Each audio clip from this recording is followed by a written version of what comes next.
এই প্ৰত্যাহ্বানক উফৰাই এই যুঁজত জয়ী হ'বলৈ আমি সকলোৱে একেলগে মিলি যুঁজ দিব লাগিব।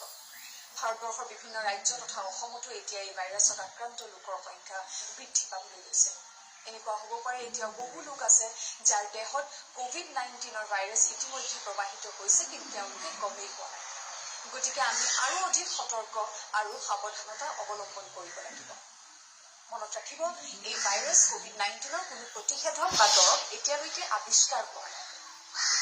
আপোনাৰ বা আপোনাৰ পৰিয়ালৰ কোনো লোকৰ যদি জ্বৰ, চৰ্দি, শুকান কাহ বা উশাহ লওঁতে সমস্যাৰ সন্মুখীন হৈছে, তেনেহ'লে পলম নকৰি আপোনালোকৰ অঞ্চলৰ আশাকৰ্মী বা অংগনবাদী কৰ্মীৰ লগত যোগাযোগ কৰক, নহ'লে আপোনালোকৰ ওচৰৰ চৰকাৰী স্বাস্থ্য কেন্দ্ৰ বা চৰকাৰী হস্পিটেলৰ লগত যোগাযোগ কৰক।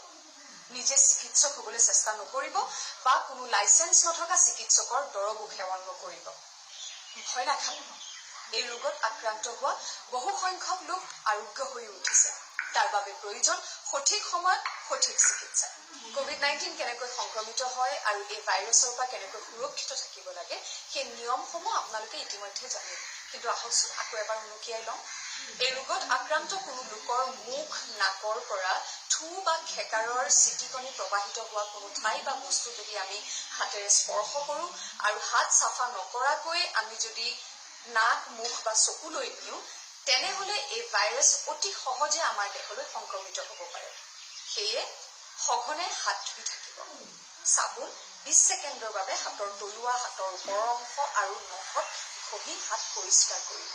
যদি আপোনালোকৰ কাহ বা চৰ্দি হৈছে, তেনেহ'লে মাস্ক বা ৰুমালৰ ব্যৱহাৰ কৰক। লকডাউন মানি চলক। তথাপিও যদি কিবা বিশেষ কাৰণত ওলাই যাবলগীয়া হয়, তেনেহ'লে সামাজিক দূৰত্ব অৰ্থাৎ 1 মিটাৰৰ ব্যৱধান ইজনৰ পৰা আনজনৰ মাজত ৰাখিবলৈ চেষ্টা কৰিব। এইখিনিতে আৰু এটা কথা কওঁ। ইণ্টাৰনেট যথেষ্ট শক্তিশালী মাধ্যম। এনে পৰিস্থিতিত ফেচবুক বা হোৱাটছএপৰ জৰিয়তে আমি বিভিন্ন ভিডিঅ' বা তথ্য লাভ কৰোঁ। মোৰ অনুৰোধ, কোনো উৰা বাতৰি বা ভুল তথ্যক বিশ্বাস নকৰিব। সতৰ্ক আৰু সাৱধান হৈ COVID-19 পৰা নিজকে আৰু নিজৰ পৰিয়ালৰ সকলোকে সুৰক্ষিত ৰাখক। এই তথ্যসমূহ ভাৰত চৰকাৰৰ নিৰ্দেশনা অনুযায়ী ৰাইজৰ সেৱা